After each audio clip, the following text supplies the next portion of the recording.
श्रोतागण, मेरे तरफ से शुभ मंगल प्रदान हो। परम धाम जिसके आगे देखें और ये क्रम से कथा चल रही है।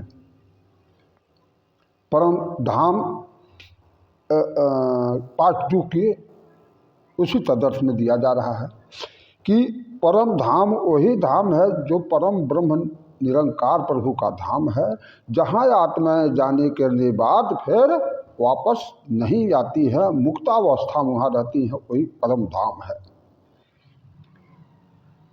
और उस परम धाम में न भास्ते सूर्यो न शशांको न पावक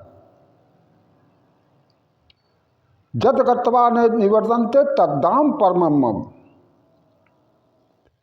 जहाँ जिस परम पद को पाकर मनुष्य जन्म मरण से मुक्त होकर फिर मृत लोक में साकार लोक में नहीं आता है, मुक्तव अवस्था वहाँ जाता है, उस स्वयं प्रकाश परम पद को न सूर्य प्रकाशित करता है, ना ही अग्नि प्रकाशित करता है, ना ही चंद्रमा। वही परम धाम है। अच्छा, वहाँ वही जीव जा सकता है जो संसार से सतो रजो तमो 3 गुण होते हैं, तीनों गुण से परे होने पर जो काम क्रोध मोह लोभ आदि से मुक्त निरपक्षी निर्द्वंदी निर्मोही निर्लोभी ईश्वर में ही एकीभूत हो जाता है, वही जीव जा सकता है। क्योंकि निर्वाण मोहाजित संग दोषा अध्यात्म नित्या निवृत्त कामा द्वंद्वैर्विमुक्ता सुख दुख संजय गच्छन्त मूढ़ा पदम वयम तत। बाबू, जिसका मान मोह सब नष्ट हो गया है, जिनमें कोई आसक्ति का दोष ही नहीं है, सबको जीत लिया है, जिनके कामनाएं पूर्ण, उससे बिल्कुल कोई कामना ही नहीं रही है, न सुख न दुख न कोई द्वंद्व, न सबसे मुक्त हो गया है।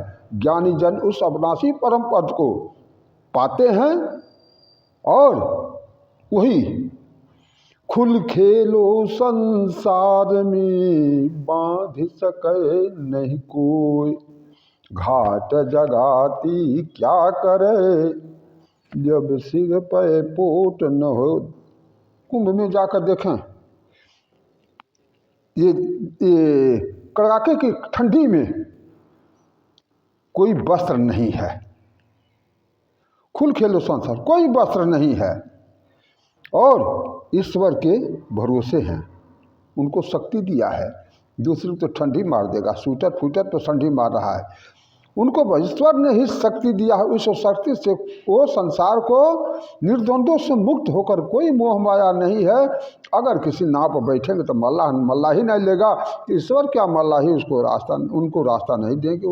हाँ, तो ये अमर धाम है, निरंकार धाम है, जिसको पाने के लिए आदमी को क्या है, अरे देखना इंद्रियों के न घोड़े भगे, इन पर हरदम ये संजम के कोड़े लगे, अपने रथ को सुमारग लगाते चलो, मन में गोविंद गोपाल गाते चलो, आवाज जाएगी उन तक कभी न कभी, एक दिन दर्शन न देगी कभी न कभी।